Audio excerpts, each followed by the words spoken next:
The Perks of Being a Wallflower by Stephen Chbosky, or possibly the most melodramatic and manipulative thing that you may very well ever read. This book, y'all, this freaking book, I don't even know why I read this damn thing. I mean, I'm well beyond its target age demographic. I guess I just remembered somewhere in the back of my mind that this book, when it came out, it was supposed to be like a ripoff kind of J.D. Salinger's The Catcher in the Rye, and it sort of is. It definitely name drops that book enough. But I saw this book for like $2 in a Goodwill, and I thought, I'll read that just to see how it measures up to J.D. Salinger's classic. And oh boy, it doesn't. This book pissed me off in so many ways. It's published by MTV Books. That in itself was enough to piss me off in one way because, like, really, MTV, you can publish books, but you can't play Headbangers Ball anymore. But whatever. So if you don't know what the story of The Perks of Being a Wallflower is about, it is an epistolary novel narrated by Charlie. Charlie is a high school freshman who is 15 but sounds like he's 8. And he is going into high school and having to navigate the various pitfalls of, modern American high school. And he's also dealing with some like alienation and loneliness inside himself, as well as some lingering grief and unresolved issues regarding the death of one of his aunts. And that's basically it for the plot. It's not a very plot-driven book, but within this book, which is barely over 200 pages, what we have is a literal mountain of hot button issues that Stephen Chbosky dumped into this book like out of a dump truck. This book feels like he read an issue of Cosmo, like an article about issues affecting today's youth, and he was like, write that down, we got to get it all in here. Judy Blume was smart enough to write her books all geared around one or two central issues, like menstruation, religion, bullying, that kind of thing. But each book was geared around like one or two things, but not Stephen Chbosky. Oh no. His motto is let's put it all in here, regardless of how convincing it is or even if it adheres to any form of realism, which it purports to, but it really doesn't. So on the back of this book, it says that reading The Perks of Being a Wallflower is like going back to those youthful days of high school. Hell no. That is not even accurate in the slightest, because, or at least not to me, because my experience in high school didn't even remotely resemble this. And if your high school days did resemble this, then you have my sympathy, because nobody's life should be as messed up as Charlie's is in this book.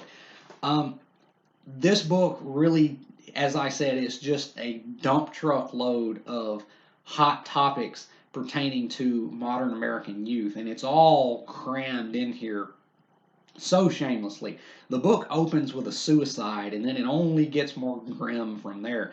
We have sexual abuse, we have date rape, we have bullying, we have there's alcohol and drug abuse, physical violence and generational violence. It's all in here, y'all. There's abortion, everything that could reasonably affect a modern American youth is shoved into this book. And in his dogged efforts to make this book appeal to as wide a range of kids as possible, Chbosky ironically went beyond the realm of realism into something that's really unbelievable. Reading this book is not like re-experiencing high school, or at least not for me. It's like looking at high school in the reflection of a warped funhouse mirror, where things resemble real things, but they're all so conflated and just warped that it's not really authentic. And it just made me so mad because of just how manipulative this book is, the lengths to which Chbosky was willing to go to wring that reaction out of you, to elicit that tear rolling down the cheek. But I do want to say this. In the interest of objectivity, I will say that this book is good, but just barely. Like, to rate The Perks of Being a Wallflower, I will give this book a C minus. Like, I can consider it a good book, but just barely. I mean, just barely. And if you actually do compare it to J.D. Salinger's The Catcher in the Rye, oh my word, it falls flat. It is a pale imitation of that masterpiece. And I will try to explain why. But uh, for one thing, this book doesn't really resemble reality, or at least not to the reality I knew in high school. For one, the parents in this book do not act like any parents that I have ever met. Like the kids, I mean, okay, teenagers are going to smoke pot, they're going to drink, like that happens, of course, that is realistic. But it's the way that the parents just don't care about anything. Like the kids, like if they don't even come home at all, nothing happens. The parents basically just give them alcohol to drink, and I know some parents do that, but it's not the norm, I don't think. And the disconnect between what the kids are doing and what the parents just don't care that they're doing was just kind of striking to me. And also, parts of this book just feel kind of like wish fulfillment on the part of Chbosky. Like, so Charlie is, again, he's 15, but he sounds like he's 8. He has no idea about like sex or masturbation or anything. He is woefully unprepared to be entering high school.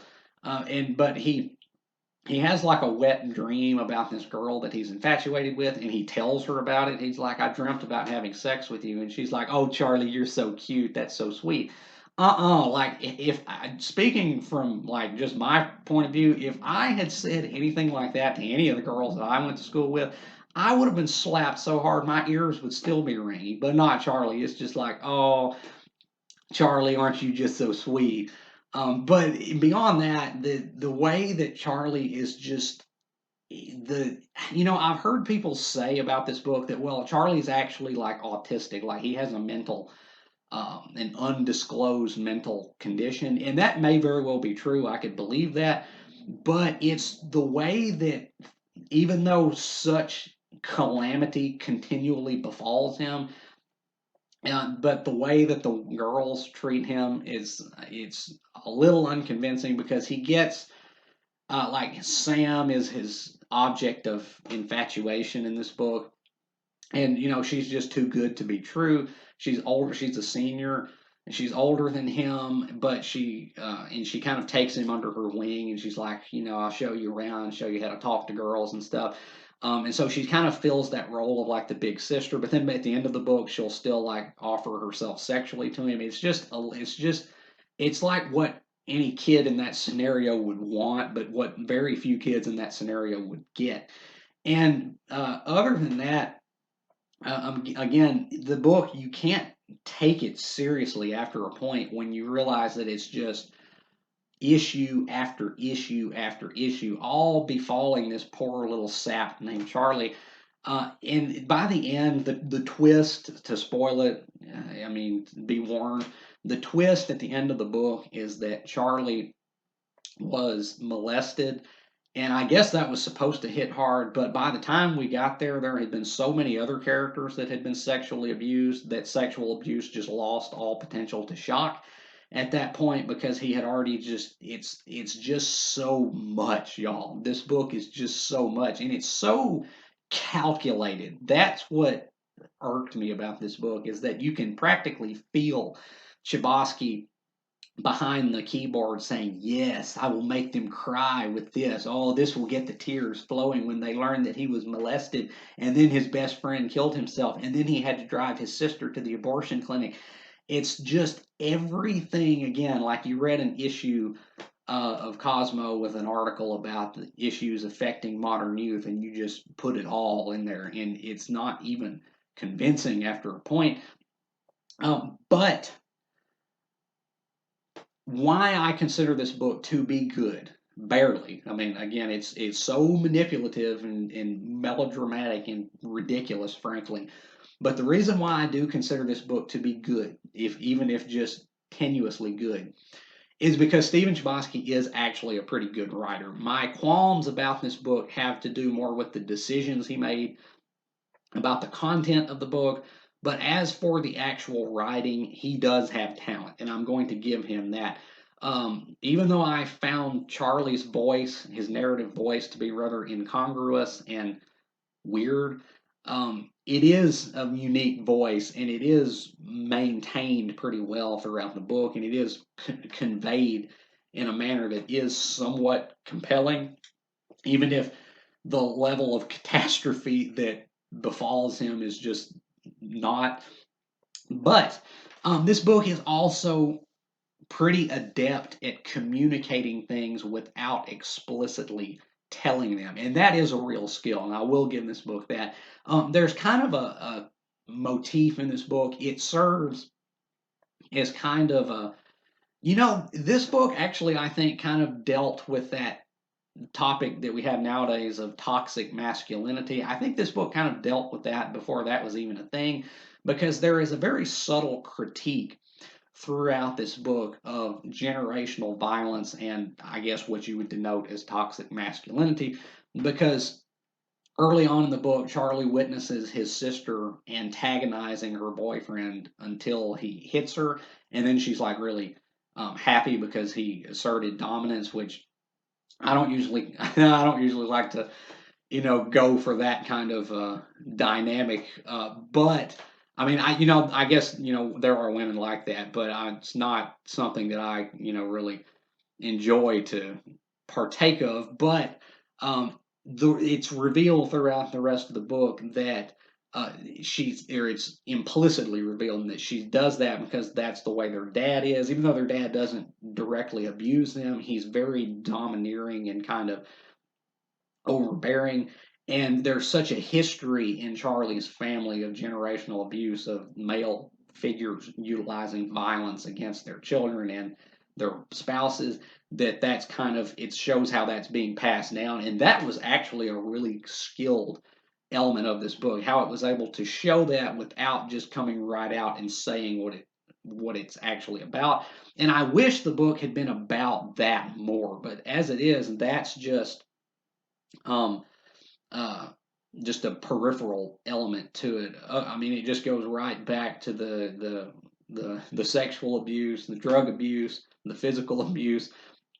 It just goes back to all that, just all the hot button teen issues.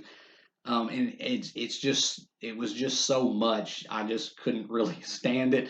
But I will acknowledge skill where skill is to be acknowledged. But what I would also like to talk about is why this book is such a pale imitation of J.D. Salinger's The Catcher in the Rye.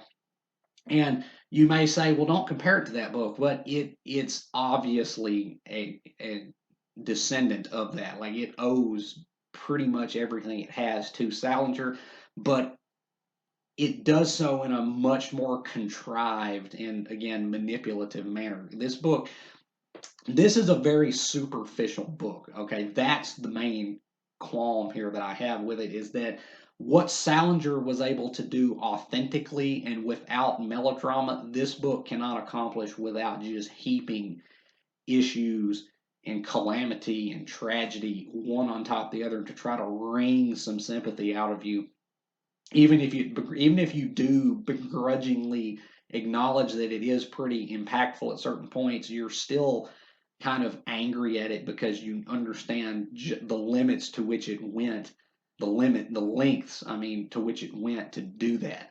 But the reason why this book falls so flat when compared to J.D. Salinger's The Catcher in the Rye is because that book was authentic and this book is not. So I know that a lot of people hate The Catcher in the Rye. Like that book is incredibly divisive.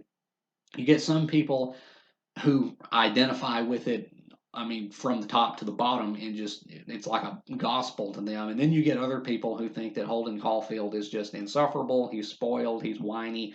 all that, and they just can't stand the book. I am more towards the former camp because I believe that The Catcher in the Rye, it is a masterpiece. Whether you like it or not, it is an undisputable masterpiece. It is a tentpole work of 20th century literature. But the reason why that book is so compelling and so convincing is because of authenticity.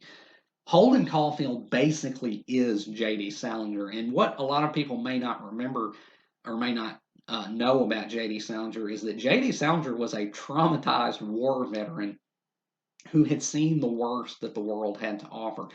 All of Holden's critiques in The Catcher in the Rye of adult society and how the phoniness, because that word is repeated ad nauseum, the phonies. But J.D. Salinger saw just how phony the world actually was because war laid it all out there. We build our civilizations on precepts such as, don't hurt other people, be nice to other people. But oh, by the way, here's a Thompson, go mow down some krauts while you're at it, young man. J.D. Salinger understood that beneath the veneer of what adults have constructed, there is a base kind of reality that is not what is reflected or that we reflect in our lives. And Holden Caulfield calls it out, and that's why even though he is insufferable, he is he is spoiled and kind of immature in a lot of ways. But a lot of the stuff that he calls out in that book is 100% legitimate because it really is just J.D. Salinger pointing out all the things about the world that he saw that was wrong or phony. But this book isn't like that because Stephen Chbosky is not a traumatized war veteran, but also it doesn't have the spark of genuineness to it. Again, it's not what Salinger, because the Catcher in the Rye is an angsty book, y'all. Like, it is saturated with angst, but the angst in the book is real. Like, it hits all the way to the core because, again, what Holden has problems with are actual problems, like that aren't. It's not melodramatic. It's not nothing. Almost nothing in the story actually happens. It is one of the most uneventful books that you'll ever read, and yet the anguish, the angst of it is still palpable because it's real. This book is not. This book is very contrived and, again, just manipulative. Stephen Chbosky just rounded up all the hot button issues about modern teens in America that he could and just crammed it in the most artless fashion into this book. And the only thing that saves this book, in my opinion, is his skill as a writer, because he does have skill as a writer, but it's a book that I will consider good, barely and begrudgingly, but it is far from great. And if you do compare it to The Catcher in the Rye, it is a pale imitation. But I will never read this book again. I strongly doubt. I kind of regret having read it once because, again, it just pissed me off so much. But yeah, The Perks of Being a Wallflower. Have you read The Perks of Being a Wallflower by Stephen Chbosky? If you have, let me know down in the comments what you thought about it, whether your reaction to it was similar to or different from mine, whether you have agreed or disagreed with anything that I've said about it here today. And if you have not read The Perks of Being a Wallflower, just read The Catcher in the Rye. Like, if you want to experience teen angst or something like that, just read The Catcher in the Rye. Go with the good version of this kind of thing. Don't go with this. I'm not going to recommend this book, even though I will, again, begrudgingly admit that it does have positive qualities. The Catcher in the Rye is just so much better than this. So read that book, but not this book. And as always, if you have enjoyed anything you have seen or heard here today, remember to hit that like button, subscribe. I would really appreciate it. And until next time, peace.